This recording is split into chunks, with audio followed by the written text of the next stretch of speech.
పెళ్ళైనా పండగైనా వేడుక ఏదైనా పట్టుచీరల ప్రత్యేక వేదిక వారాహి సిల్క్స్. సాంప్రదాయానికి సౌందర్యానికి వారధి. నేను మళ్ళీ చెప్తున్నానండి, చంద్రబాబు నాయుడు గారు ఢిల్లీ పర్యటన వేరు, జగన్మోహన్ రెడ్డి ఢిల్లీ పర్యటన వేరు. జగన్మోహన్ రెడ్డి ఢిల్లీ పర్యటన చేస్తే ఆయన కేసులు ఒకటో వాయిదా పడడమో లేకపోతే కోర్టులు కొంచెం ఊరట కలిగించడమో జరిగేది. కానీ చంద్రబాబు నాయుడు గారు మీరు అబ్జర్వ్ చేస్తే ప్రజలు కూడా వదిలేస్తున్నాయి. ఇది ప్రజలు కూడా ఆలోచించుకోవాల్సిన అవసరం ఉంది. చంద్రబాబు నాయుడు గారు గౌరవ సీఎం గారు ఎప్పుడు ఢిల్లీ వెళ్ళినా వితిన్ 10 days లో కంపల్సరిగా మనకు సెంట్రల్ గవర్నమెంట్ నుంచి ఏదో ఒక ఫండ్ వస్తూనే ఉంది.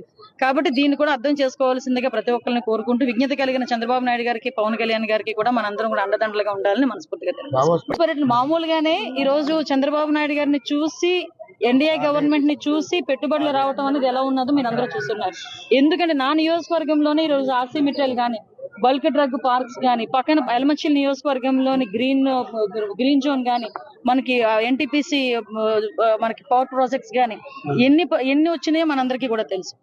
ఇవే కాకుండా జనరల్ గా మనకి గూగుల్ వాళ్ళది గానీ, మనకి కంపల్సరీగా వచ్చేది టీసీఎస్ లు గానీ, అంటే ఓవరాల్ గా పెట్టుబడులు వెల్లువ అనేది వస్తుంది. ఈ రోజు ఒక మంచి ప్లాట్ఫామ్ దొరికింది దావోస్ లో.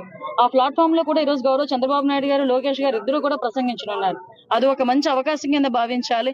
ఇంతకు ముందు దావోస్ పర్యటన అంటే చలి ఎక్కువ ఉంటది అని చెప్పుకునే సందర్భాల నుంచి, మంత్రుల నుంచి ఈ రోజు దావోస్ పర్యటన అంటే ఎన్ని కోట్ల పెట్టుబడులు ఆంధ్రప్రదేశ్ తీసుకొచ్చామని గర్వంగా తలెత్తుకుని తిరిగి వచ్చి ప్రెస్ మీట్లు చెప్పుకునే స్థాయికి ఈ రోజు వచ్చిందని చెప్పడానికి ఇది ఒక నిదర్శనంగా భావించాలి.